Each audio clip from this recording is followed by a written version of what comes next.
पहलगाममधील दहशतवादी हल्ला प्रकरणी आतापर्यंत 100 पेक्षा अधिक जणांची चौकशी। दुकानदाराची तपास यंत्रणांकडून चौकशी सुरू।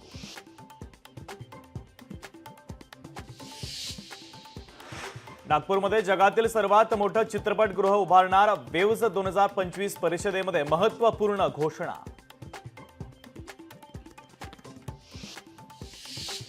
माजी मंत्री अब्दुल सत्तार यांना कोर्टाचा मोठा दणका। फौजदारी प्रकरण चालणार फास्ट ट्रॅकवर। शपथपत्रात खोटी माहिती दिल्याचा आरोप।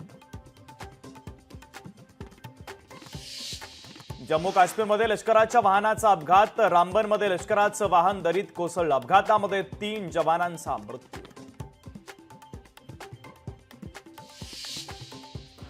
चंद्रपूर जिल्ह्यातील नागभीड परिसरामध्ये गारपीटीनं शेती पिकांचं नुकसान होण्याची शक्यता।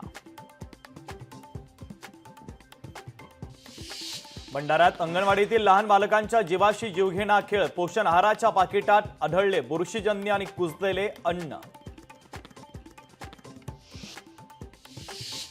नवी मुंबई विमानतळ परिसरामध्ये मांस विक्रीवर बंदी। नागरी विमान वाहतूक महासंचालनालयाचा आदेश। तर पर्यावरण प्रेमींच्या तक्रारीनंतर महत्त्वाचा निर्णय।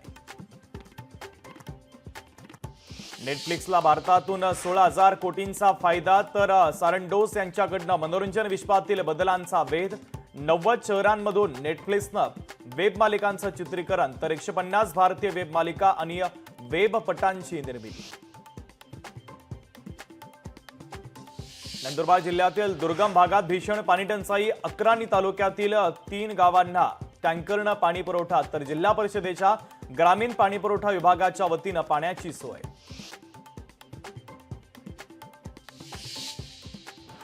मका, ज्वारी, बाजरी, भुईमुगाच्या क्षेत्रामध्ये वाढ। राज्याच्या भात सोयाबीनच्या क्षेत्रामध्ये घट। तर यंदा 4.5 लाख हेक्टरवर उन्हाळी पिकं।